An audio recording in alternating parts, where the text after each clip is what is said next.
स्वस्ति पन्थामनुचरे सूर्याचन्द्रमसाविव पुनर्दधताग्नता जानता संगमे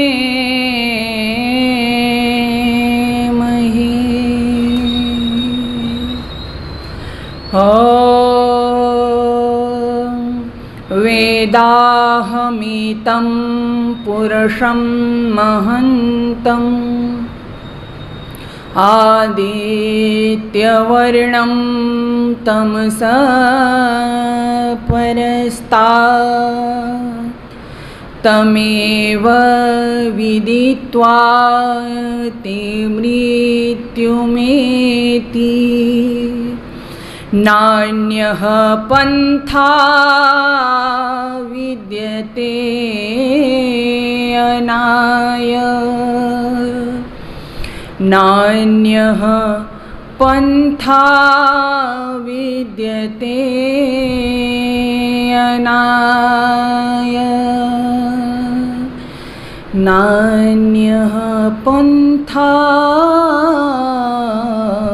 विद्यते अनाय। ओम शांति शांति शांति। आदर और सम्मान के योग्य इस आर्य समाज गोविंदपुरी मोदी नगर के आदरणीय प्रधान डॉक्टर दिनेश मलिक जी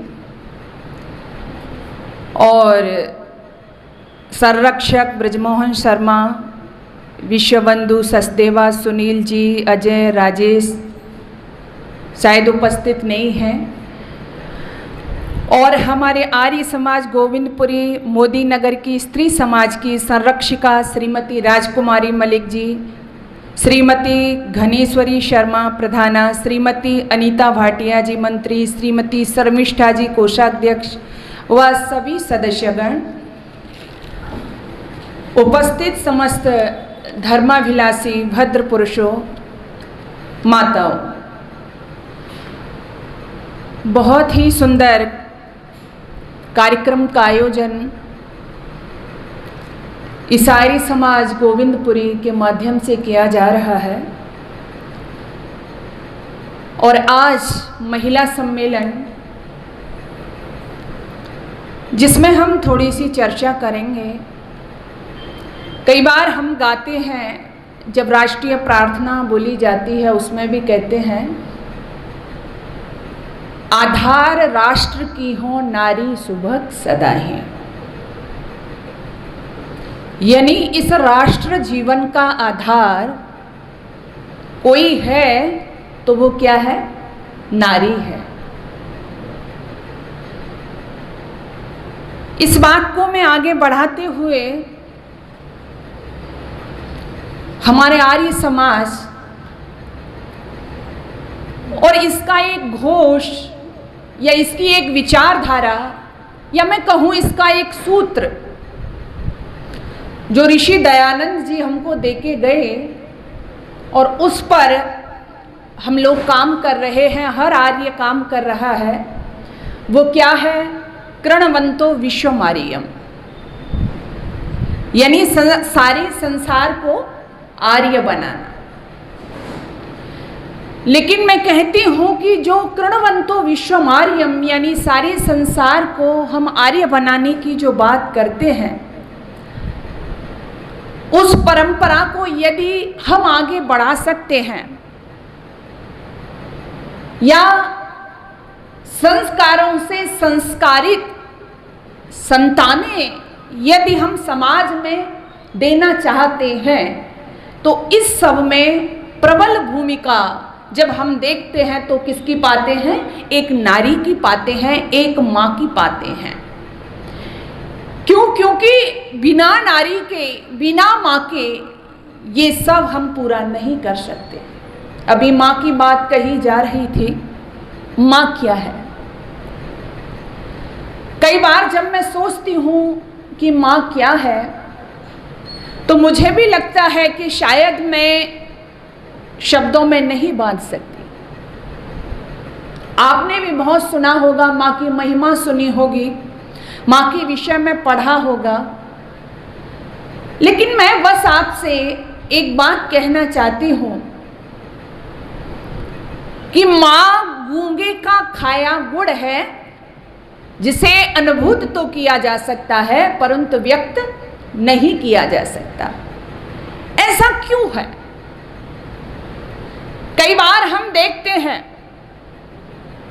तो पता चलता है, सोचते हैं परमपिता परमेश्वर ने इस सृष्टि की रचना की, लेकिन इस सृष्टि को आगे बढ़ाने के लिए और मैं दूसरे शब्दों में कहूं कि ईश्वर के बाद यदि बड़ी भूमिका या प्रमुख भूमिका किसी की है तो वो नारी की है, वो माँ की है। और माँ की महिमा इसलिए भी बड़ी है कि वो ठीक है कि वो हमारे लिए देवी है, लेकिन शब्दों में नहीं है। केवल हम कह नहीं सकते कि वो देवी है। मैं कहूं तो माँ उत्साह है, मैं कहूं तो माँ हर्ष है, मैं कहूं तो माँ उत्सर्ग है, मैं कहूं तो माँ उच्छोह है। क्यों है? क्योंकि ये जो माँ है ना, यदि मैं थोड़ी सी चर्चा करूं तो इसकी भूमिका क्या हो सकती है? ये वो माँ है जो निस्वार्थ भाव से अपनी संतान से प्रेम करती है। एक बच्चे को पढ़ाया, लिखाया, बड़ा किया, पाला, पोसा, पति देव नहीं रहे लेकिन विधवा माँ अपने कलेजे से लगा लगा करके बेटे का पालन पोषण करती रही, बड़ा भी किया, लेकिन वो बेटा अपनी माँ से घृणा करता रहा। जीवन भर उसने घृणा की। क्यों की? क्योंकि माँ एक आंख से कानी थी, माँ के एक आंख नहीं थी, इसलिए जीवन भर घृणा करता रहा उसका बेटा। लेकिन वह माँ जब वृद्धावस्था में पहुंची और उसके पास कोई नहीं है, बेटे को पाला, पोषा, पढ़ाया, लिखाया, अच्छे पद पर वो पहुंच गया, लेकिन माँ को भूल गया, माँ को छोड़ दिया, गांव से दूर जाकर के सेट हो गया, लेकिन माँ से नहीं मिलता, माँ का हाल चाल नहीं जानता, माँ को अपने पास में नहीं बुलाता। कारण क्या? कारण वही कि उसकी माँ एक आंख से कानी है। बचपन में जब उसके दोस्त आते थे तो भी वो कहता था, माँ मेरे पास मत आया करो, उनके सामने मत आया करो। क्यों? क्योंकि आप एक आंख से कानी है, मुझे अच्छा नहीं लगता। लेकिन आज जब बड़ा हो गया, आज जब अच्छे पद पर है, फिर भी माँ छोड़ दी। क्यों? क्योंकि आज भी वो वही कहता है कि उसकी माँ एक आंख से कानी है।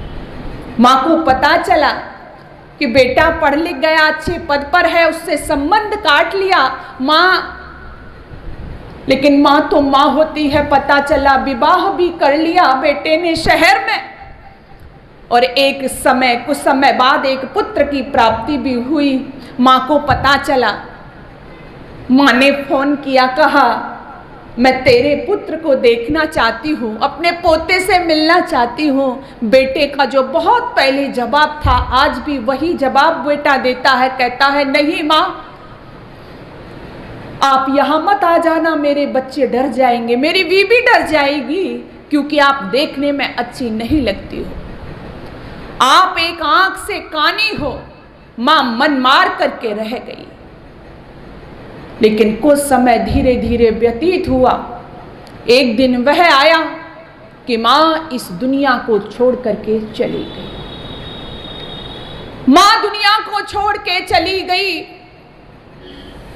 उधर बेटा समय व्यतीत हुआ, क्योंकि विचार कभी एक जैसे नहीं होते। विचारों का जो क्रम है वो चलता रहता है।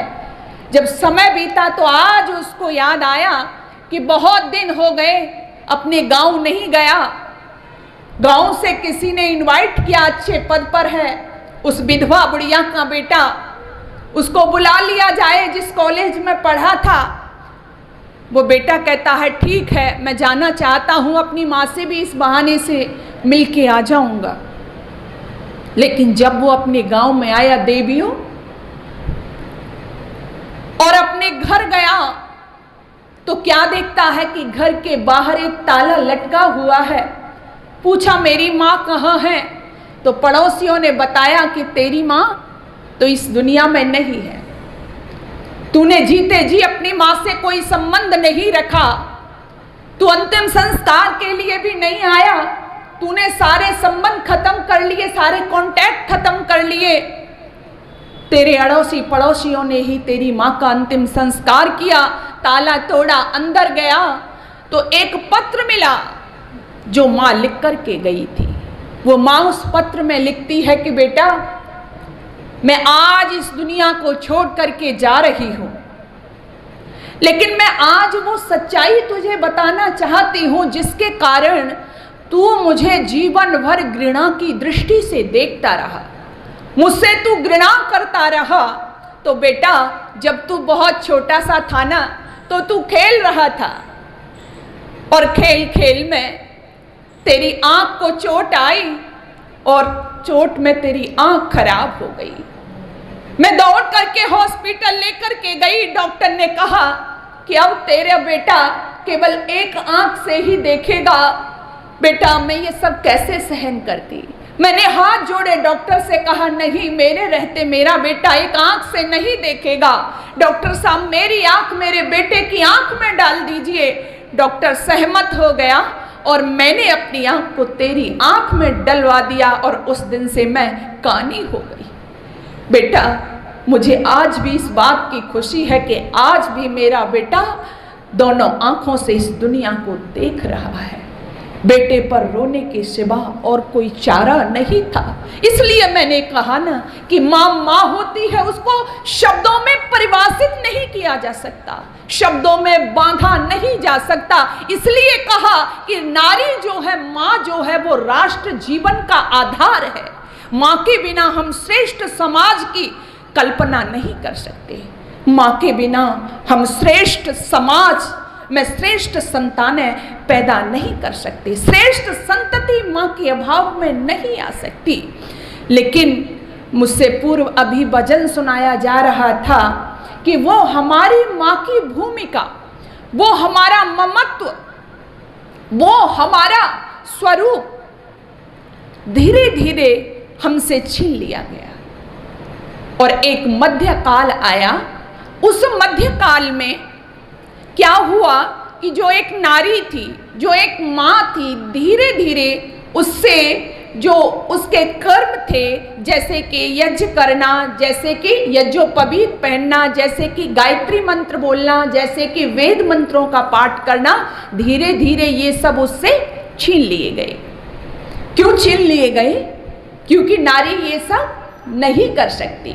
दुनिया के बड़े से बड़े जो मतावलंबी हैं, उन्होंने माँ की भूमिका को कहा, सराहा, लेकिन जब बात आई वेद पढ़ने की, जब बात आई यज्ञ करने की, तो इससे वो मुकर गए।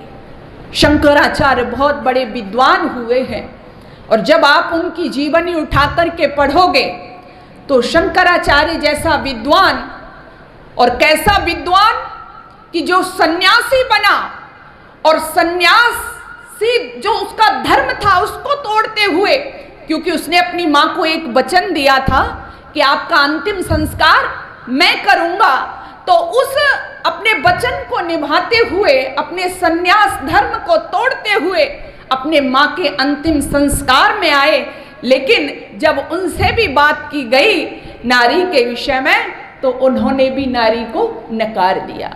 बड़े से बड़े धर्माचार्यों ने कहा कि नारी को वेद नहीं पढ़ना है, नारी को हवन नहीं करना है, नारी को यज्ञोपवीत नहीं पहनना है।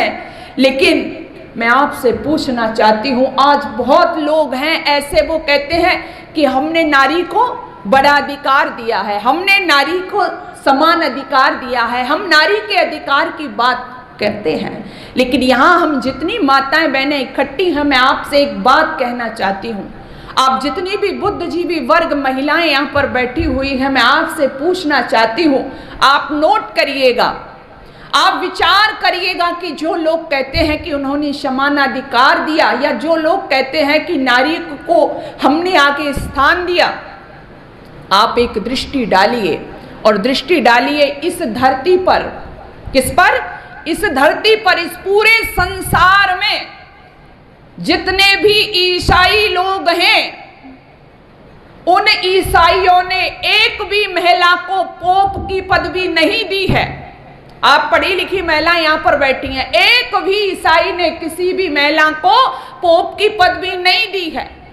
पूरी पृथ्वी पर जितने भी मुसलमान हैं, एक भी मुसलमान ने एक भी महिला को मौलाना की उपाधि नहीं दी है। इस पृथ्वी पर जितने भी यहूदी पारसी लोग हैं, किसी भी पारसी ने एक भी महिला को रवाइफ की उपाधि नहीं दी है। इस दुनिया में, इस धरती पर जितने भी बौद्ध लोग हैं, एक भी बौद्ध ने किसी महिला को दलाई लामा की उपाधि नहीं दी है। इस धरती पर जितने भी हिंदू लोग हैं, एक भी हिंदू ने किसी महिला को शंकराचार्य की उपाधि नहीं दी है। ये सौभाग्य केवल ऋषि दयानंद को जाता है कि आज ऋषि दयानंद की कृपा से आज यहाँ पर अध्यक्षा भी हैं, प्रधान भी हैं, गुरुकुल में आचार्या भी हैं, ब्रह्मचारिणियां भी हैं, आज प्रोफेसर्स भी हैं, डॉक्टर भी हैं। ये दया किसकी है? ऋषि दयानंद की है। ऋषि दयानंद ने कहा कि जो राष्ट्र जीवन का आधार है, जिसके बिना हम एक सुसज्जित, एक विकसित राष्ट्र की कल्पना भी नहीं कर सकते, उस नारी को यदि आप पढ़ाओगे नहीं, उस नारी को यदि आप शिक्षित नहीं करोगे, तो राष्ट्र कहाँ जाएगा। इसलिए ऋषि दयानंद ने अनुभव किया और उन्होंने कहा कि सब सुधारों का सुधार, सब कल्याणों का कल्याण स्त्री शिक्षा में निहित है। और ऋषि दयानंद की कृपा हुई कि बेटियों ने यज्ञोपवीत पहनना शुरू किया, बेटियों ने यज्ञ करना शुरू किया, और बेटियां अच्छे अच्छे गुरुकुलों की संचालिका बनी, आचार्य बनी, और बड़े बड़े यज्ञों में ब्रह्मा पद को भी वो सुशोभित किया। ये ऋषि दयानंद ने किया, क्योंकि वो जानते थे यदि आप गृहस्थ रूपी गाड़ी को आगे बढ़ाना चाहते हो, क्यों हो ये सब, क्यों हो देवियां सुशिक्षित, क्यों हो देवियां पढ़ी लिखी, क्यों? क्योंकि जैसे आपने देखा होगा, एक रथ होता है, और वो रथ कब अच्छी तरह से चलता है? जब उसके दोनों पहिए कैसे होते हैं? एक जैसे होते हैं। अब रथ है, उस रथ में एक पहिया आप साइकिल का लगा दो, है ना, और एक रथ का है, तो रथ कैसा चलेगा? बताओ, ठीक से चल सकता है क्या? नहीं चल सकता। क्यों? क्योंकि उसमें दोनों पहिए एक जैसे ही होने चाहिए। ऐसे ही जो गृहस्थ रूपी रथ है, उसको चलाने के लिए यदि पुरुष शिक्षित है, तो महिला भी शिक्षित होनी बोलो चाहिए, तभी गृहस्थ रूपी गाड़ी ठीक से चल सकती है। और कहा कि महिलाओं का तो शिक्षित होना इसलिए भी आवश्यक है, महिलाओं को तो पढ़ना, वेद पढ़ना खास कर इसलिए भी आवश्यक है क्योंकि इनकी कोख से ही योग्य संतति का निर्माण होता है, और योग्य संतति का निर्माण एक योग्य महिला ही कर सकती है, एक अच्छी महिला ही कर सकती है, एक विदुषी महिला ही कर सकती है। और मैं ये भी बता देना चाहती हूँ कि आज आप देख रहे हो कि जो जन्म देती है संतान को, वो जननी होती है, और जननी बहुत सारी, सब महिलाएं जननी हैं, लेकिन जब माँ की बात आती है तो कहा माता निर्माता भवती, जो निर्माण करती है वो माँ होती है। और निर्माण आधुनिक माँ नहीं, निर्माण माँ जब तक वेद वेदांगों को नहीं जानेगी, जब तक शास्त्रादि का अध्ययन नहीं करेगी, तब तक वो निर्माण नहीं कर सकती। इसलिए ऋषि दयानंद ने कहा कि माँ की भूमिका में आप भी समझें और दुनिया के लोगों को भी समझाया कि इनकी भूमिका बहुत बड़ी है और उस भूमिका के अनुरूप ही समाज में हमें इन्हें मान और सम्मान देना होगा, तभी ये समाज श्रेष्ठ और अच्छा बनेगा। इसलिए सर्वप्रथम मैं अपनी बात यहीं से प्रारंभ करना चाहती हूँ कि हम और आप यहाँ पर जो इकट्ठी हैं, एकत्रित है, बहुत सारे सम्मेलन आपने देखे होंगे, लेकिन महिला सम्मेलन केवल आर्य समाज में ही मनाया जाता है। यानी महिलाओं की क्या स्थिति है, क्या रही है, क्या होगी, इस सब पर विचार के लिए हम और आप सभी यहाँ पर एकत्रित हैं। तो हमें ये सब चीजें विचार करनी चाहिए और ऋषि दयानंद के उस सिद्धांत को समझना चाहिए कि जो उन्होंने दिया। वो कहते हैं कि ठीक है, ऐसा नहीं है, कई बार मेरे से सवाल भी करते हैं कि तो क्या एक जो श्रेष्ठ भूमिका अदा करती है वो नारी ही करती है, क्या पुरुष का कोई रोल नहीं है? ऐसा नहीं है। ऋषि दयानंद सत्यार्थ प्रकाश में कहते हैं मातृमान, पितृमान और आचार्यवान जरूरी है, तीनों की भूमिका है। माँ की भी भूमिका है, पिता की भी भूमिका है और आचार्य की भी भूमिका है। लेकिन जो प्रमुख भूमिका है, जो सबसे बड़ी भूमिका है, वो किसकी है? वो माँ की है, वो माँ की भूमिका है। माँ चाहे वैसी संतान का निर्माण करती है। इसलिए ऋषि दयानंद ने कहा कि महिलाएं अगर बहुत ज्यादा नहीं पढ़ पाती हैं तो उन्होंने कहा कि कम से कम वो व्याकरण शास्त्र और आयुर्वेद का अध्ययन अवश्य करें, ये उनको अवश्य आना चाहिए।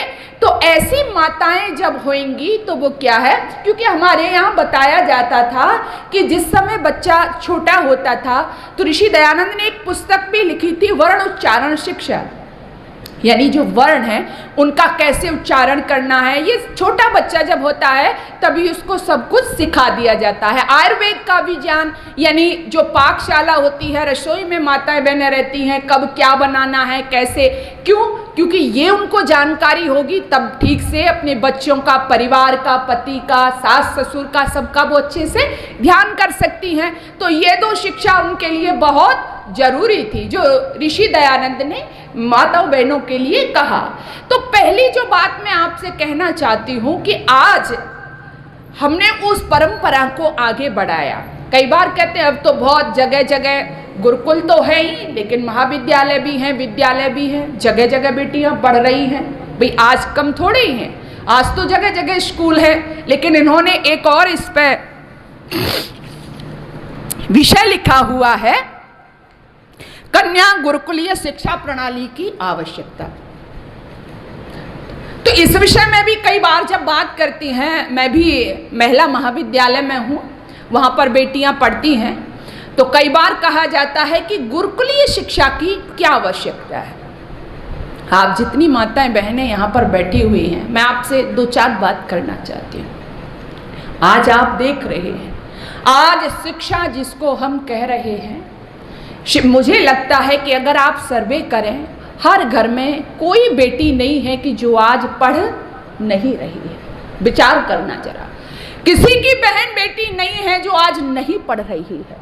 तो हम ये नहीं कह सकते कि आज हमारी बहनें अशिक्षित हैं। सरकार भी नारा दे रही है बेटियां पढ़ाओ और पढ़ रही हैं, लेकिन गुरुकुलीय शिक्षा की आवश्यकता क्यों है? क्योंकि अभी जो मैंने देखा, और आप सभी लोग, अब मैं वो बात करूंगी जो आप सब लोगों ने देखा, आज गुरुकुलीय शिक्षा की आवश्यकता इसलिए है कि शिक्षा तो मिल रही है इन बच्चियों को, इन बच्चों को, लेकिन शिक्षा के साथ यदि संस्कार होते हमारी बेटियों में तो हमारा देश एक अलग दिशा में खड़ा हुआ हमको मिलता। आज शिक्षा तो है, लेकिन अभी मैं पिछले दिनों देख रही थी न्यूज पर, मैं पढ़ रही थी, न्यूज देख रही थी, मैं पेपर पढ़ रही थी, बेटियों के फोटो उस पर डले हुए हैं। कौन सी बेटियां जो डॉक्टरी कर रही हैं, जो MBBS कर रही हैं, और क्या कर रही हैं वो बेटियां? शराब के नशे में पड़ी हुई हैं वो बेटियां। 3-4 दिन पहले की घटना है ये। जो माता पिता उनको छोड़े हुए हैं, जो हॉस्टल में हैं और गर्व कर रहे हैं कि हमारी बेटी डॉक्टरेट कर रही है, हमारी बेटी MBBS कर रही है, वो शाम को नशे में धुत पड़ी है। इसलिए ये शिक्षित है ना, शिक्षा ग्रहण कर रही है ना। लेकिन यही बेटी यदि गुरुकुल की शिक्षा ग्रहण कर रही होती तो आपके और आपके परिवार को नाम रोशन करने वाली होती। अभी पिछले दिनों दूसरी बेटी, पुलिस को बुलाया है घर पर और माँ हाथ जोड़ के रो रही है। ये कहानी नहीं सुना रही मैं आपको, आपने देखा होगा सोशल मीडिया पर। माँ फपक फपक कर रो रही है, पिता हाथ जोड़े खड़ा है, लेकिन वो बेटी कह रही है, जिसको पढ़ा रहे हैं माता पिता, वो कह रही है अपने प्रेमी के साथ में जाऊंगी। और अगले दिन मैंने पढ़ा कि वह प्रेमी उसको छोड़ करके भाग गया, वो भी छोड़ गया उसको। और पूरी समाज के सामने पिता हाथ जोड़ करके खड़ा है कि ये समाज की भी बच्ची है, आप जो करना चाहते हो करो, मेरे बस की बात नहीं है। क्या ये शिक्षा है?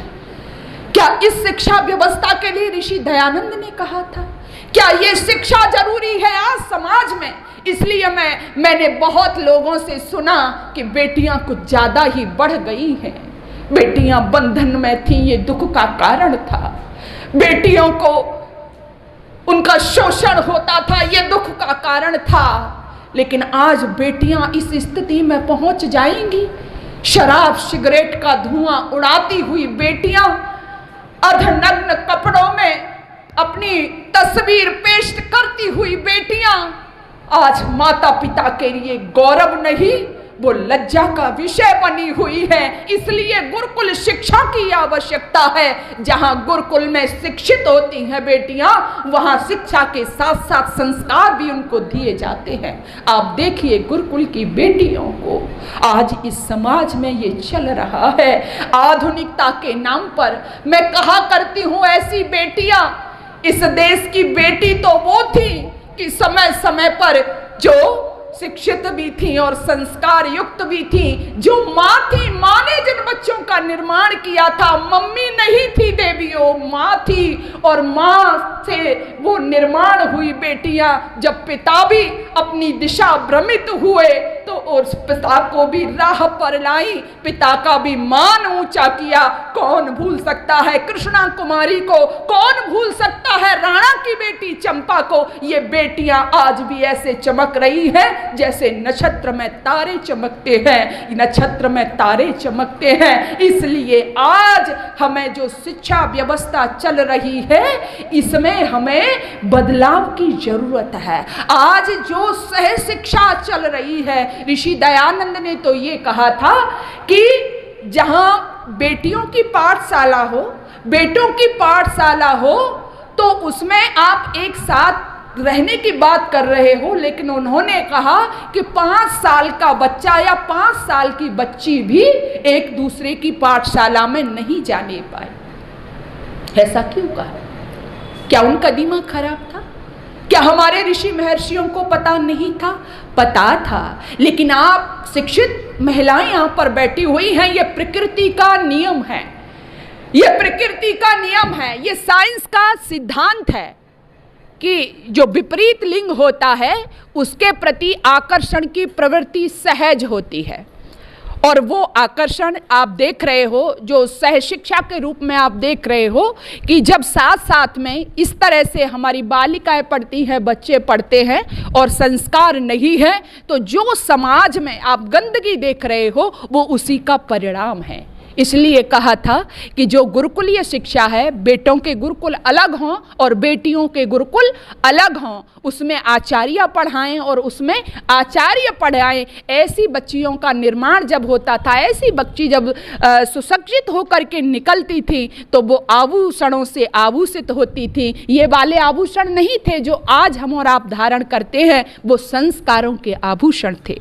और वो आभूषण पहन करके जब चाहे उनका विवाह प्रतिभा होता था, चाहे वो समाज में काम करती थी तो अलग ही उनमें चमक होती थी, अलग ही वो चमकती थी। परिवार में जाती थी, वो परिवार स्वर्ग बन जाता था।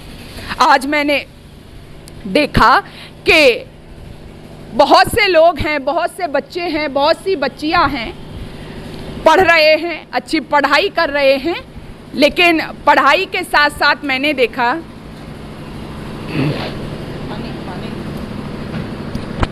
कि वो गृहस्थ में नहीं जाना चाहते। वो गृहस्थ में नहीं जाना चाहते। क्यों नहीं जाना चाहते? क्योंकि उनको लगता है कि गृहस्थ में जाएंगे, अभी गृहस्थियों से मिलें तो वो बहुत ज़्यादा रोना रोते हैं, क्या जी बड़ा खराब है, कुछ नहीं, बस हम तो इसमें पड़ गए, तो नहीं जाना चाहते, गृहस्थ में नहीं पढ़ना चाहते। लेकिन अभी कल मैं मैथिली शरण गुप्त को पढ़ रही थी, उनकी मैं भारत भारती को पढ़ रही थी, तो मैंने थोड़ी देर उस पर चिंतन किया। बड़ा सुंदर उन्होंने कुछ लाइनें लिखी हैं और वो लाइनें मेरे दिल को छू गई। जो बात मैं कहना चाहती हूँ वो क्या लाइनें थी? मैथिली शरण गुप्त लिखते हैं, केवल पुरुष ही थे नवे जिनका जगत को गर्व था। केवल पुरुष ही थे नवे जिनका जगत को गर्व था। गृह देवियां भी थी हमारी, देवियां ही सर्व था। गृह देवियां ही थी हमारी, देवियां ही सर्व था अत्रि अनुसुईया सदृश, ध्यान देना, था अत्रि अनुसुईया सदृश ग्राहस्थ दुर्लभ स्वर्ग में। दाम्पत्य में वो सौख्य था जो सौख्य था अपवर्ग में। दाम्पत्य में वो सौख्य था, वो सौख्य था अपवर्ग में। अपवर्ग कहते हैं मोक्ष को, अपवर्ग कहते हैं जिसको आप स्वर्ग कहते हो, मोक्ष कहते हो। तो क्या कह रहे हैं? दाम्पत्य में वो सौख्य था। सौख्य कहते हैं सुख। दाम्पत्य जीवन में वो सुख था जो मोक्ष में मिला करता है। कितनी बड़ी बात कही उन्होंने। तो यहाँ की देवियां कैसी थी? अत्रि अनुसुईया का उदाहरण दिया उन्होंने। अत्र अनुसुईया सदृश ग्राहस्थ दुर्लभ स्वर्ग में। दाम्पत्य में वो सौख्य था जो सौख्य था अपवर्ग में। ऐसे दाम्पत्य जीवन से आज हम भाग रहे हैं। क्यों भाग रहे हैं? क्योंकि इसको आज हमने भोग का क्या बना दिया है? भोग का आश्रम। जो गृहस्थ आश्रम था, सब आश्रमों में ज्येष्ठ और श्रेष्ठ था, उसको आज हमने भोग का आश्रम बना दिया है। इसलिए इसमें जाना नहीं चाहते। और ये मैं सच कहूं, जो मैंने अनुभव किया, जो मैंने सोचा कि हमारा गृहस्थ आश्रम खराब हो गया। इसलिए जब कहते हैं ना कोई मशीन ही खराब हो जाए तो उसका प्रोडक्ट क्या है, कैसा आएगा? खराब आएगा। माँ तो है नहीं, आज माँ है नहीं है, आज मम्मी है, तो मम्मी की भूमिका गड़बड़ हो गई। पिताजी नहीं है, कौन है? कौन है? पापा, डैडी। डैडी भी डैड का मतलब ही मरा हुआ, मम्मी का मतलब भी। अब उधर जिसको पिता बाप कहते हैं वह भी मरा हुआ और माँ भी मरी हुई, तो बच्चे कैसे होंगे? बताइए, बच्चे कैसे होंगे जब दोनों ही? बहुत कहते हैं इससे फर्क क्या पड़ता है? फर्क पड़ता है शब्दों का हमारे जीवन में बहुत प्रभाव पड़ता है। माँ, मैं कहती हूँ ना, अपने आप में माँ शब्द कहते ही कितना गौरव महसूस होने लगता है। माँ, जिसको मापा नहीं जा सके वो माँ, ममत्व जिसमें भरा हुआ हो वो माँ। लेकिन आज मम्मी, पिता जो रक्षा करता था, पारक्षणे धातु से बनता है, रक्षा करने वाला। किसकी रक्षा करने वाला? संतान की। कैसे रक्षा करता था? भोजन वस्त्रादि से तो करता ही था, साथ ही बुराइयों से भी उसको बचाता था। इसलिए वो पिता था। पिता दुख सहन करता था लेकिन संतान पर आंच नहीं आने देता था। आज हमारे शब्द गायब हो गए, है ना? इसलिए धीरे धीरे हमारा जो गृहस्थ आश्रम था, हमारी भूमिकाएं बदल गई, हमारे रोल बदल गए। इसलिए जहां से योग्य संतति का निर्माण होना था, वो कारखाना, वो हमारा गृहस्थ आश्रम खराब हो गया। तो हमारा जो प्रोडक्ट था, जो हमारा उत्पादन था, वही घटिया आज समाज में देखने को मिल रहा है। ये वही घटिया प्रोडक्ट है। कौन सा प्रोडक्ट जिसकी मैं चर्चा अभी कर रही हूँ। ऋषि दयानंद ने जो सपना देखा, हमारे ऋषि महर्षियों ने जो सपना देखा, यत्र नार्यस्तु की जो बात कही थी वो ऐसे ही नहीं कह दी थी। यत्र नार्यस्तु पूजन्ते रमन्ते तत्र देवता, जहाँ महिलाओं का सम्मान होता है वह देवता निवास करते हैं, ऐसे ही नहीं कहा था। बड़े दूरदर्शी थे हमारे ऋषि। महिलाओं का सम्मान होता है, वो वहाँ देवता बसते हैं। लेकिन आज महिलाएं, मैं कहूँ कि अपना सम्मान खुद गिराने में लगी हैं, अपना अपमान खुद कराने में लगी हैं। और कैसे लगी हैं, मैं आपसे एक बात शेयर करना चाहती हूँ। आज मैं देख रही हूँ कि एक समय था जब नारी को घर में, उसको वो समझती थी कि मुझे पीड़ित किया जा रहा है या मेरा शोषण हो रहा है, और वो शोषण का विषय अलग अलग थे। जैसे कि पर्दा प्रथा थी पहले, है ना, पर्दा किया जाता था, तो उसको भी ये मुसलमान कालीन था, ये ठीक नहीं था, मैं उसका समर्थन नहीं कर रही हूँ। तो वो मुसलमान कालीन था और उस समय वो गलत नहीं था, क्योंकि इतना आप सभी जानते उस समय गलत नहीं था, क्योंकि महिलाओं को जबरदस्ती उठा लिया जाता था। इसलिए हमारे यहाँ पर यानी हिंदू लोगों में ये हुआ कि जो हमारी माता बहना है उनको पर्दे में रखो। तो उस समय से ये पर्दा शुरू हो गया। रात्रि में विवाह होते थे, खैर मैं उस और नहीं जाना चाहती थी, वो भी उसी समय था कि बहन बेटियों को उठा ले जाते थे, तो इसलिए चुपके से रात्रि में विवाह कर दो। तो जो उस समय पर्दा प्रथा था वो गलत थी और उसको नहीं करना चाहिए था, हटा देना चाहिए था, और वो हट भी गया। लेकिन पर्दा हटा तो पर्दा हट गया, ये ठीक है, लेकिन वो कितना हटा, कहाँ तक पहुँच गया, वो आप सभी को पता है ना। ये माताओं को हंसी आ रही है, लेकिन जब आप विचार करें कि ये कहाँ तक पहुँच गया, ये कैसे हुआ इस समाज में। क्योंकि मैं एक बात और कहा करती हूँ कि आप अपना इतिहास पढ़िए। पूरी दुनिया की जो नारी है उसकी भूमिका कामिनी की है। किसकी भूमिका है?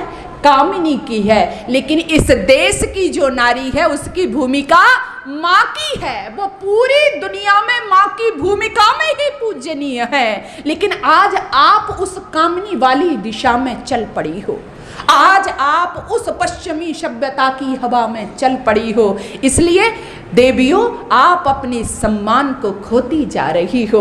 मैं कहा करती हूँ कि पहले जो हमारी देवियाँ थीं ऐसा नहीं है। जैसे मैं शिक्षित की बात कर रही थी, अपना इतिहास पढ़ाओ, हमारा इतिहास तो इतना महान है। देखो पहले ऐसा नहीं आज ही देवियाँ पढ़ रही हैं, हमारे यहाँ तो इतनी पढ़ी लिखी देवी थी।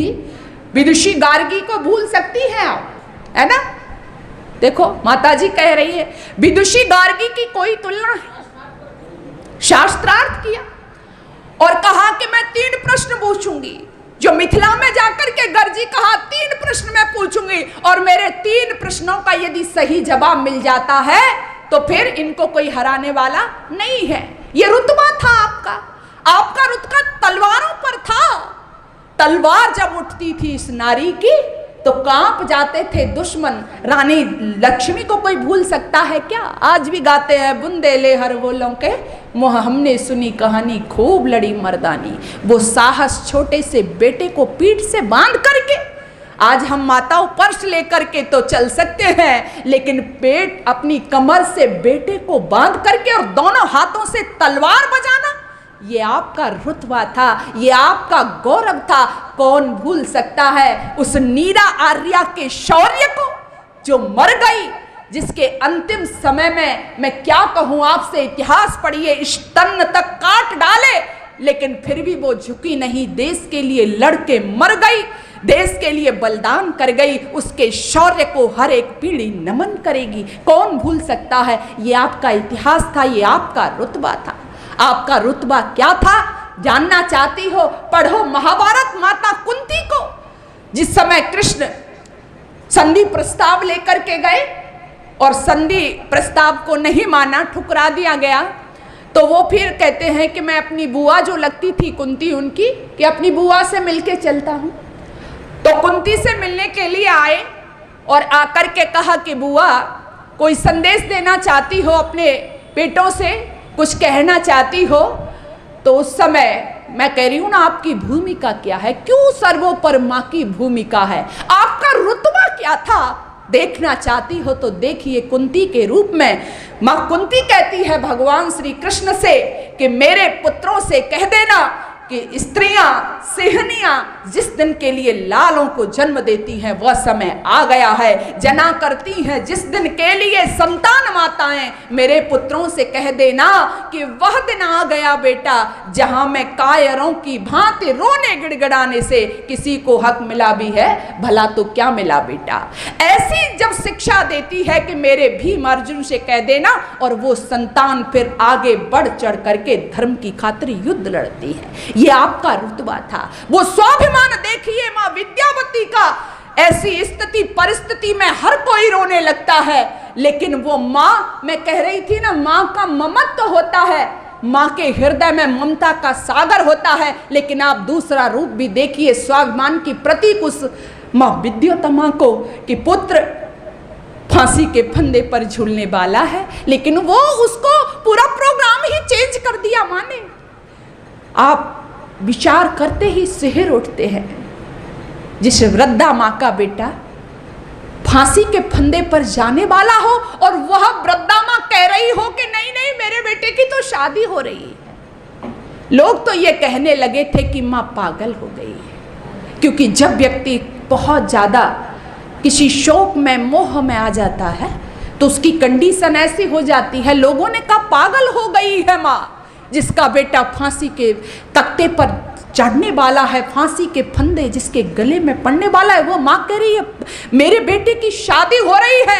मां ने कहा हाँ लोगों मैं पागल हो रही हूं, मुझे पागल ही समझो, क्योंकि इन्हीं पागल दिमागों में छिपे अमृत के लक्ष्य है। हमें पागल ही रहने दो कि हम पागल ही अच्छे हैं। अपने बेटे की मौत को शादी के पैगाम में बदल देने वाली मां शेरनी विद्यावती को कोई भूल नहीं सकता है। ऐसी माताओं का यह देश है। चेन्नम्मा की वीरता को भूल सकती हैं आप?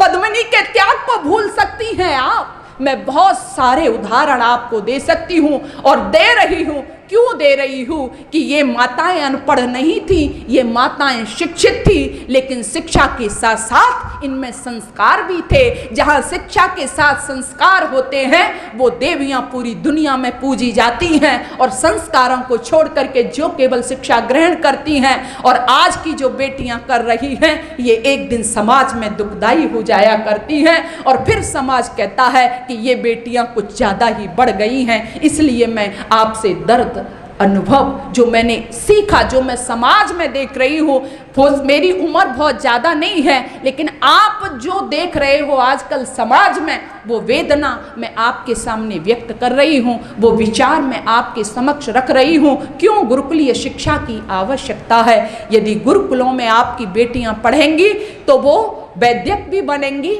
मैं मना नहीं कर रही कि अच्छे पदों पर मत जाइए, वो वैद्यक भी बनेंगी, वो अच्छी गृहस्थी भी बनेंगी, वो अच्छी अध्यापिका भी बनेंगी। हर उनकी एक भूमिका अच्छी होगी। क्यों? क्योंकि वो शिक्षा ग्रहण करेंगी, लेकिन हर उनका जो रोल होगा वो मर्यादा से युक्त होगा। उनको पता होगा कि तुम्हारी मर्यादा क्या है, तुम्हारे वस्त्रों की मर्यादा क्या है, तुम्हारी वाणी की मर्यादा क्या है, तुम्हारे चलने की मर्यादा क्या है। वो सब उनको पढ़ाया जाएगा, वो सब उनको पता होगा। इसलिए तो मैं पढ़ रही थी, हमारी पुरानी देवियां क्या थी, जेवर भी पहनती थी, वो करती थी वो श्रृंगार भी। ऐसा नहीं है कि मैं मना कर रही हूँ, हमारी पुरानी देवियां भी करती थी, जेवर भी पहनती थी, वो करती थी वो श्रृंगार भी। पर शर्मो हया की पर कभी, शर्मो हया की पर कभी, सरकी न तन से साड़ियाँ, दुनिया में बेमिसाल थी भारत की वीर नारियाँ, दुनिया में बेमिसाल थी भारत की वीर नारियाँ। इसलिए आप पूजी जाती हैं। वो पहनती थी जेवर, लेकिन आज हमारा रुतबा दो पर खड़ा हो गया, एक जेवर दूसरा वस्त्र, है ना।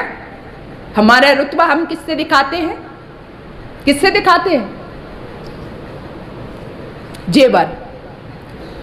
और मैंने देखा कई बार तो घरों में बड़े बड़े लड़ाई झगड़े हो जाते हैं।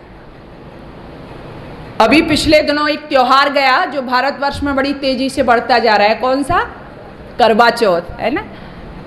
करवा चौथ। अब इस पे क्या करना होता है? माताएं मैंने बढ़ाती तो है क्या? पति की आयु। पति की आयु बढ़ाने के लिए करवा चौथ का व्रत रखा जाता है ना? ऐसा ही है ना माता? लेकिन मैं सच्चाई बता रही हूं आपको, जो पति की आयु बढ़ाने के लिए व्रत रखा जाता है, कई बार मैंने कई घरों में देखा कि उस दिन इतनी बड़ी लड़ाई होती है। क्यों होती है? इसलिए होती है कि उनकी जो पड़ोसन है उनके पति ने बहुत अच्छा सा क्या आभूषण, बहुत अच्छा सा हार, बहुत अच्छा सा कड़ा गिफ्ट किया है और उसके पति ने कुछ नहीं किया, है ना? उसके पड़ोसी जो हैं, उसके रिश्तेदार जो हैं, उन्होंने बहुत अच्छी साड़ी दिलवाई है और उनके पति ने नहीं दिलवाई। तो पति बेचारे की जहां आयु बढ़नी होती है वहां वो टेंशन में आ जाता है। ऐसा मिल रहा है, देखने को मिल रहा है, क्योंकि हमारा रुतबा क्या हो गया कि हमारे पास जेवर कैसा है, हमारे पास वस्त्र कैसा है, ये हमारा रुतबा हो गया। लेकिन ये हमारा रुतबा नहीं हुआ करता था। देवी आभूषण पहनती थी देवियां यहाँ की, लेकिन उनके आभूषण कैसे होते थे जरा देखिए। क्या रखा है इन चमकदार? यहाँ पर माताएं बैठी हुई हैं, बताइए अपनी बेटियों को आपके आभूषण क्या हैं? क्या रखा है इन चमकदार कटियों पटियों और झूमर में? क्या रखा है इन चमकदार कटियों पटियों और झूमर में? ये शीस फूल सच्चा सिर का, सिर झुके बड़ों के आदर में। पति धर्म श्रवण हो, श्रवणों से ये श्रवण फूल अति उज्जवल हो। माथे पे तेज की बिंदी हो, आंखों में लाज का कज्जल हो। शुद्धता नाक की हो बुलाक, दांतों की चौब सफाई हो। जम जाए जितेंद्रियता का रंग, ये गालों की अरुणाई हो। बाजुओं का बाजू बंद यही, बाजुओं में बस तैयारियां हो। उंगली के मुद्रे और छल्ले, अनगिनती दस्तकारियां हो। जिन हाथों के प्यारे जेवर चरखा, पुरानी माताएं बैठी हुई हैं, जिन हाथों के प्यारे जेवर चरखा चक्की सिल बटना है। क्या चीज भली उनके आगे, हथ फूल छन्न और कंगना है। जो हाथ सेव्य बनकर घर के, घर को रोटियां खिलाते हैं। पहुंचियां पछेली दस्ताने, उनके आगे शर्माते हैं। कंठी तो यही कंठ की है, कंठी तो यही कंठ की है। बस कंठ में मिश्री घोली हो गले का सच्चा गुलू बंद, सच्ची और मीठी बोली हो। पतिव्रत और ब्रह्मचर्य व्रत की निर्वल पौधनी कमर पर हो। पति आज्ञा में जम जाए पांव, करवा चौथ क्या है? पति आज्ञा में जम जाए पांव, ये बिछुड़े कड़े हैं पांव के। समन मार्ग पे चलते रहे पांव, ये लच्छे सोबन पांव के। लज्जा की और शील की जब, लज्जा की और शील की जब साड़ी और चोली शोभित हो, तब देख देख उस देवी को देवियां स्वर्ग की लज्जित हो। तब देख देख उस देवी को देवियां स्वर्ग। ये तुम्हारे आभूषण थे देवी। इन आभूषणों को धारण करके तब तुम्हारा रुतबा बनता था, तब आप रुतबे में आती थी। इसलिए मैं मना नहीं कर रही आभूषण पहनो, लेकिन वो आभूषण पहनाओ, आप स्वयं पहनो, अपनी बेटियों को भी पहनाओ, कि जिनको पहन करके आपकी बेटियां अलग ही चमके, पूरी समाज में वो अलग दिखाई दें, पूरी समाज को वो आलोकित प्रकाशित करने वाली हो। ऐसी श्रेष्ठ संतति का निर्माण आपको करना है, और ऐसी ही नारी राष्ट्र जीवन का आधार होती है। वरना तो देवियां बहुत है इस देश में, और मैं देवियां नहीं कह सकती, उनको मैं यही कहूंगी कि यदि आप श्रेष्ठ संतान का निर्माण करके समाज को नहीं दे पाई देवियों, तो आपको बहुत बड़ा पाप लगेगा और आप कहेंगी क्या ये जिम्मेदारी हमारी ही है? तो मैंने कहा हाँ, आपकी जिम्मेदारी है, क्योंकि बड़ी भूमिका, प्रमुख भूमिका जो होती है वो किसकी होती है? वो नारी की होती है, वो माँ की होती है। तो आप पाप की भागी होगी। इसलिए आप अपनी भूमिका को समझो। बहुत कई बार कहती हैं देवियाँ, मैं बार बार इस बात को कहती हूँ कि देवियाँ कहती हैं जी समानाधिकार चाहिए, समानाधिकार। समानाधिकार नहीं, अपने कर्तव्य जानिए कि आपके कर्तव्य क्या है। जब आप कर्तव्य अपना समझ लोगी तो आप जो देवियाँ आज भी चमक रही हैं उस तरह से आप भी चमकोगी और आपकी बेटियां भी चमकेंगी, और वह बेटियां ही आपका, आपके परिवार का नाम रोशन करने वाली होएंगी। इसलिए मैं कहती हूँ कि अपनी बेटियों को, और दूसरा क्या लाभ होता है गुरुकुलीय शिक्षा से, कि आपकी बेटियां चरित्रवान बनेंगी, आपकी बेटियां वीरांगना बनेंगी, उनमें शारीरिक बल होगा। आज आप देख रहे हो शारीरिक बल बच्चों में खत्म हो रहा है क्योंकि खान पान बिगड़ गया। आपने अपने बच्चों को पढ़ने हॉस्टल में भेज दिया, अपनी बेटियों को भेज दिया, वहाँ ना तो खान पान का पता है आपको, ना उनकी दिनचर्या का पता है आपको। तो जो गुरुकुलीय शिक्षा होती है वहाँ जो पढ़ाई के साथ साथ है उनका जो 3 तरह का विकास होता है, शारीरिक विकास भी वहाँ होता है, उनका मानसिक बौद्धिक विकास भी वहाँ होता है, और आत्मिक जो उन्नति होती है, आत्मिक जो विकास होता है उससे भी उनको अवगत कराया जाता है, उसको भी उनको बताया जाता है। तो स्ट्रॉन्ग बने आज की देवियाँ, तो ये सब वहाँ उनको सिखाया जाता है, बताया जाता है। मैं ये नहीं कहती कि आज अगर बेटी पर अत्याचार होता है तो वो चुपचाप सहन करे, नहीं, अपनी मर्यादा में रहे, लेकिन इतना स्ट्रांग बनाओ अपनी बेटी को कि वो खुद मुकाबला कर सके, वो इतने वीर बनाओ। अच्छा, झांसी की रानी लक्ष्मीबाई इतनी महान नहीं होती, इतनी मजबूत नहीं होती, तो आप देख रहे हो कि वो दोनों हाथों से तलवार भी बजा रही है और बेटे को भी उसने बोलो कमर पे बांधे रखा है। तो ये शारीरिक क्षमता की पता चलती है कि कितनी शारीरिक क्षमता उनमें थी। तो हमें भी अपनी बेटियों को क्या करना है, शारीरिक शिक्षा उनको प्रदान करनी है और उनको स्ट्रांग बनाना है, उनको वीरांगना बनाना है। क्योंकि जब बेटियां समाज से बाहर निकलती हैं तो हर तरह के लोग उनको मिलते हैं। और मैं बात एक और कहना चाह रही हूँ, आप भी अपनी बहन बेटियों को समझा देना। आप जब तक अपनी रक्षा के लिए स्वयं तैयार नहीं होएंगी ना, कई बार मैंने देखा भजन बजता रहता है कि द्रौपदी का चीर बचाने के लिए कौन आए, किसने बचाया, कृष्ण ने बचाया। भजन भी हम सुनते हैं, और कई बार जब आपत्ति आती है, विपत्ति आती है, भगवान श्री कृष्ण को याद करते हैं। लेकिन मैं कई बार देखती हूँ, अगर मैं इसका दूसरा रूप कहूँ आपसे, तो मैं कई बार देखती हूँ कि जो बहन बेटियों के साथ गलत होता है, स्टेज दो हैं और आज भी हैं, वो कई बार बहन बेटियों के साथ गलत होता है। तो उसके लिए सबसे पहले हमें उनको क्या है, स्ट्रॉन्ग बनना होगा।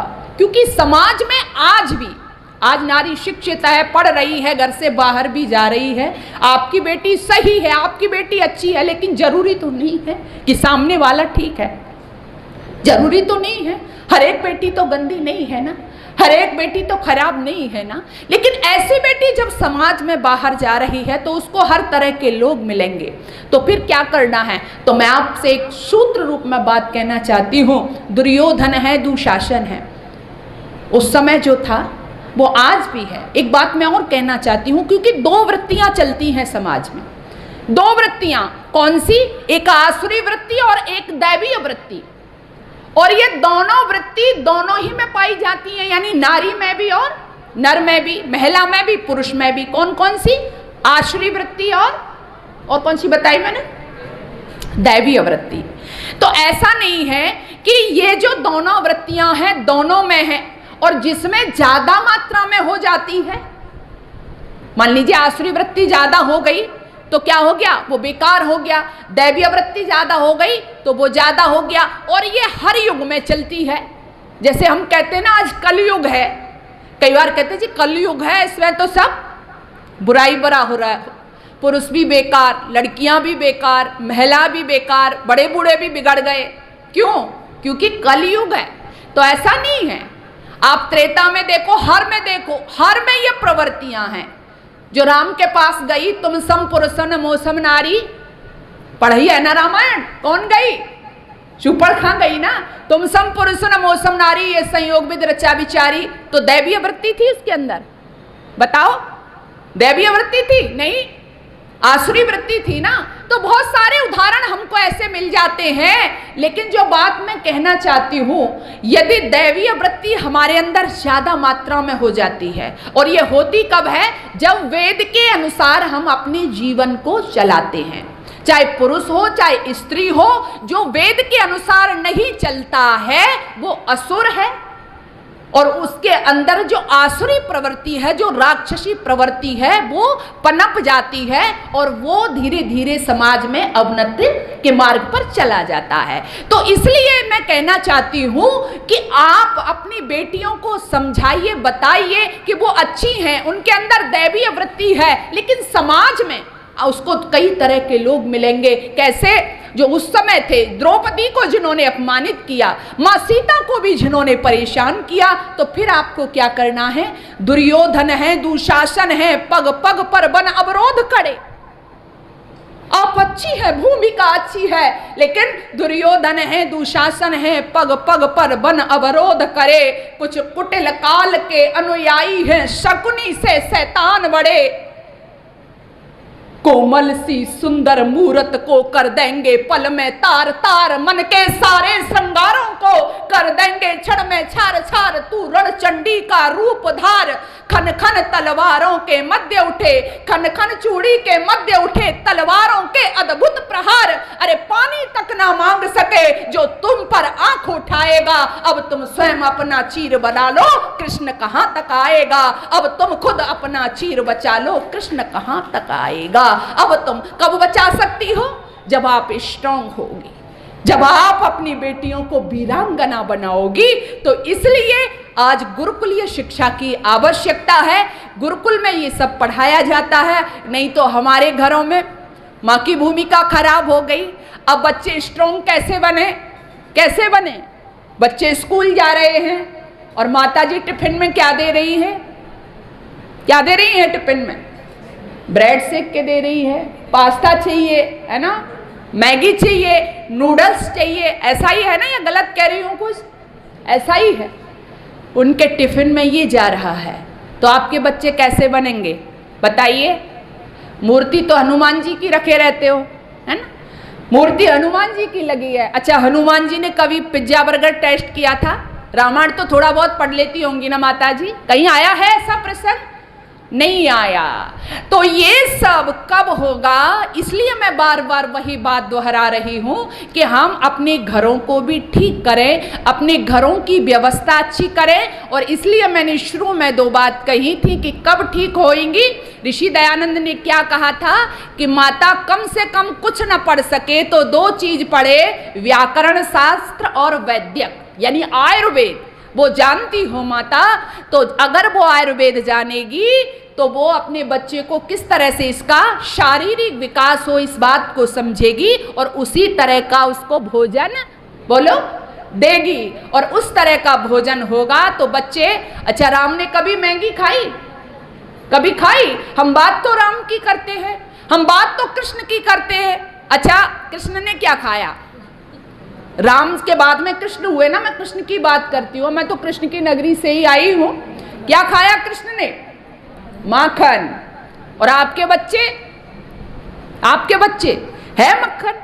हम बात तो कृष्ण जी की करते हैं, लेकिन मक्खन घरों से गायब। गाय हमारे घरों में है नहीं, है ना। तो अगर कृष्ण जी आकर के देखें कि भाई बड़े भगत है मेरे, तो लेकिन घरों में ना तो गाय है, ना दूध है, ना मक्खन है, ना मिश्री है, कुछ भी नहीं है ना। तो इसलिए मैं कहती हूँ देवियों, ये सब केवल भाषण का विषय नहीं है और ना मैं भाषण देती हूँ। मैं जो समाज में देख रही हूँ आज हमारे घरों में राम कृष्ण हनुमान ये संतानें दिव्य, ये ऐसे नहीं कोई फेंक के नहीं आई थी, इनका निर्माण किया गया था। क्योंकि मैंने कहा ना, माता माता निर्माता भवती, और ये सूत्र हमको समझना होगा। माँ निर्माण करने वाली होती है और वो ऐसा नहीं पहले थी, वो है और हमेशा ही रहेगी। लेकिन हाँ, एक बात है कि माँ यदि सही अर्थों में माँ हो, जब सही अर्थों में माँ होती है तो वो माँ बौद्धों की बनती है, वो महावीरों की बनती है, वो दयानंद की बनती है, वो श्रद्धानंद की बनती है, वो भगत सिंह की बनती है, वो विस्मिल की बनती है, वो गार्गी की बनती है, वो लक्ष्मीबाई की बनती है। दिव्य से दिव्य आत्मा उसकी कोख का आश्रय लेकर के इस धरा पर आती है। लेकिन माँ सच्ची होनी चाहिए। माँ सच्ची होती है तो सच्ची संतति हमारे समाज में हमको मिला करती है। इसलिए देवियों सबको भूल जाइए, आप राष्ट्र जीवन का आधार थी, हैं और रहेंगी हमेशा। लेकिन बस मैं बार बार लेकिन जो शब्द लगा देती हूँ, ये मेरे को भी पीड़ा होती है। कुछ जो भूमिका हमारी गड़बड़ हो गई उसको आप सुधार करिएगा। आप अपनी बेटियों से कहिए, समाज में करिए। जब आपकी भूमिका सुधर जाएगी, एक अच्छी माँ किस तरह से अपनी भूमिका अदा करती है, वो जब एक योग्य बेटी को जब ससुराल में भेजती है ना, संस्कारों के आभूषण से आभूषित करके, तो वह परिवार स्वर्ग बन जाता है। ऐसी बहू को पा करके, ऐसी पत्नी को पा करके, ऐसी बेटी को पा करके, और ऐसी बेटी की कोख से फिर वही संतान जन्म लेती हैं जिनको पा करके माँ धरती भी गर्व से कह उठती है, क्या कहती है कि हम उस देश के वासी हैं जिस देश में राम आते हैं, जिस देश में कृष्ण आते हैं, जिस देश में हनुमान आते हैं, जिस देश में मदालसा जैसी माँ अपने पुत्रों को शुद्धवसी बुद्धवसी कह करके जैसा चाहती हैं वैसा बना देती हैं। कभी सन्यासी बनाया तो कभी जब राजा से बहस हो गई तो फिर राजा भी बना करके दिखाया।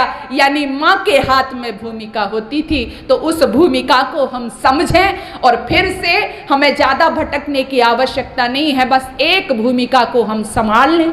जैसे मैंने अपनी बात शुरू की थी, हे माँ तेरी सारी भूमिकाएं छोटी हैं, केवल एक भूमिका यदि बड़ी है जिसके लिए तू पूरी दुनिया में जानी जाती है तो वो तेरी माँ की भूमिका है। माँ की भूमिका में ही पूरे जगत में तू आदर के साथ में देखी जाती है। लेकिन उस भूमिका को छोड़ करके आज की स्त्री जो कैरियर की तलाश में निकल पड़ी है, अगर बहनों से बात करें तो क्या है, कैरियर बनाना है हमको, और कैरियर की तलाश कहाँ कर रही हैं, बाजार में जा करके कैरियर ढूंढ रही हैं। इसलिए देवियों घर घर नहीं रहे हैं, आज घर मकान बन गए हैं। ये मैं सच्चाई आपसे कह रही हूँ। क्यों? क्योंकि जब आप कैरियर ढूंढोगी ना मार्केट में जा करके, बाजार में जा करके, आप सर्किट हाउस में यदि सैल्यूट मारोगी पर पुरुषों को तो उसमें आपको आनंद नहीं होगा। यदि माँ की भूमिका में आप घर में रह करके और अपने आंचल से थाली पहुँच करके अपने प्रिय को, अपने बच्चों को जो भोजन परोसोगी, जो उसमें आनंद है वो दूसरों को सैल्यूट मारने में आनंद नहीं है। इसलिए आइए अपनी भूमिका को खुद समझिए। और सबसे बड़ा काम, सबसे बड़ी तुम्हारी सर्विस करनी है ना सबको। जिसने नहीं की वो अपने आप को बड़ा छोटा समझती है, हीन भावना है ना माता जी। तो सबसे बड़ी सर्विस आपकी क्या है? क्या समझ में आया आपका? एक निष्कर्ष आपको दे रही हूं। सबसे बड़ी सर्विस क्या है आपकी? माँ। जो माँ का पद है इससे बड़ा कोई पोस्ट नहीं है। लेकिन हम सही अर्थ में अपनी माँ वाली पोस्ट पर अपना कर्तव्य का निर्वहन कर पाएँ तो हमारे घरों में फिर से अच्छी संतानें आएंगी। और जो गंदगी आज समाज में फैली हुई है, हमारी खासकर बेटियां जो दिशा भ्रमित है, आज हम सब एकजुट होकर के उस पर हम विचार करें। क्योंकि जब कोई पतन की ओर जाता है तो हमें बैठ कर के सोचना चाहिए कि क्या हम सही रास्ते पर हैं, क्या सही मार्ग पर हैं, क्या यही महिला सशक्तिकरण है कि गंदे भंदे गीतों पर या हम गद्दी भद्दी पोशाक पहन करके रील्स बनाएं, अश्लीलता फैलाएं। ये महिला सशक्तिकरण नहीं है। अपना इतिहास पढ़ें और हम क्या थे वो समझें तो अवश्य ही जैसे माता मदालसा, गार्गी, विद्योतमा जैसी देवियां चमक रही हैं, इस तरह से आप भी उसी परंपरा की संभाल को, उनकी भूमिका को समझिए, अपनी भूमिका को समझिए। तो फिर से आप जो सम्मान आपका था फिर से वही सम्मान आपका होगा और आप अपनी सही भूमिका इस समाज को दे रही होंगी। आपका बहुत बहुत धन्यवाद। आपने बड़ी शांति के साथ में मेरी बात को श्रवण किया है और मुझे लगातार सुना है, इस सब के लिए बहुत बहुत धन्यवाद। मैं बस आपसे एक ही वचन लेना चाहती हूँ कि आप जितनी संख्या में हैं, क्योंकि मैं भी एक छोटा सा प्रयास कर रही हूँ संस्कार जागृति मिशन, क्योंकि मैं जो कह रही हूँ ये आज से नहीं, लगभग 28 वर्ष पूर्व मैं जब 10 वर्ष की थी तो मैंने भी समाज में देखा। मैं छोटी थी, मैंने 5वीं पास किया था और कई बार मैंने देखा था कि मेरे पिताजी ने मुझको श्लोक सिखाए, मंत्र सिखाए और भजन गाना सिखाया।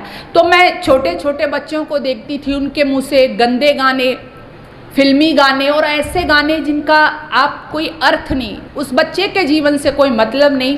तो मुझे लगा कि इसके मुंह से कोई श्लोक निकल सकता है, जब मैं बोल सकती हूँ तो ये क्यों नहीं बोल सकते, कोई अच्छा भजन ये गा सकते हैं। तो मुझे लगा कि हमें कुछ करना चाहिए।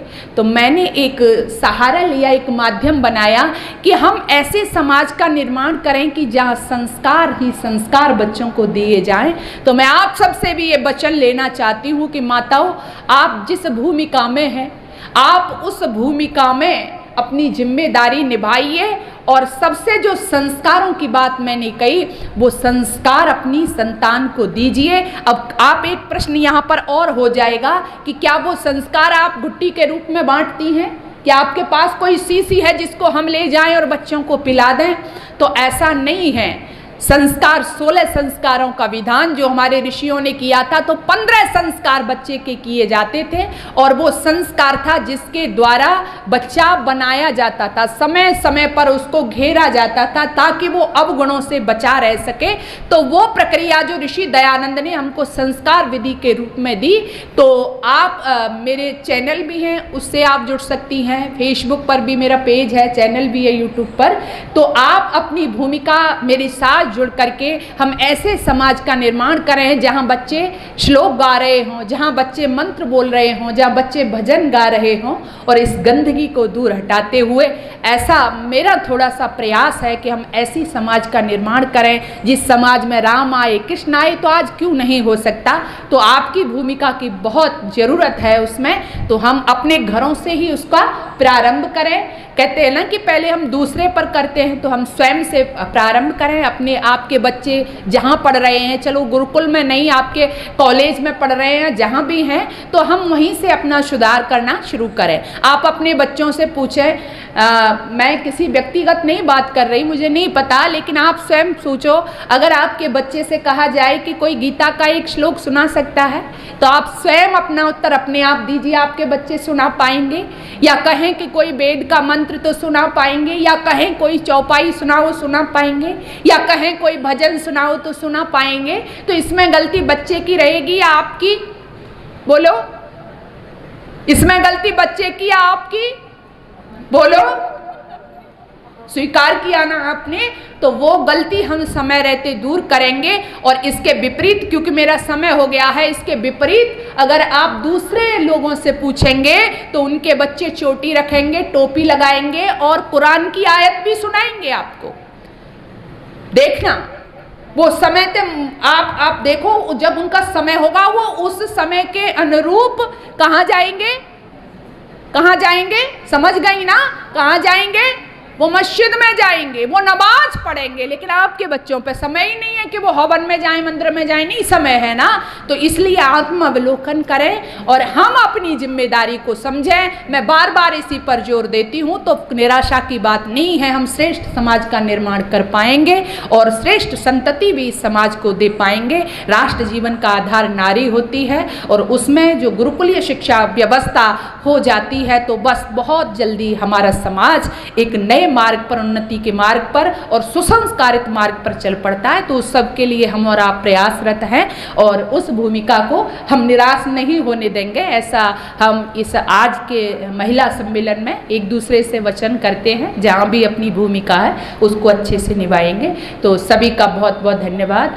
आदरणीय मलिक जी का बहुत बहुत धन्यवाद। मैं मेरठ में हूँ, लेकिन अभी पिछले दिनों मैं मथुरा चली गई थी, तो मथुरा से ही आई हूँ और वापस मथुरा ही मुझे जाना है। लेकिन आप सबके मुझे दर्शन देने का सौभाग्य प्राप्त हुआ, आपके दर्शन किए मैंने, आपका सबका सुना, अपना सुनाया। पुनः आप सभी का बहुत बहुत धन्यवाद। ओम शांति शांति।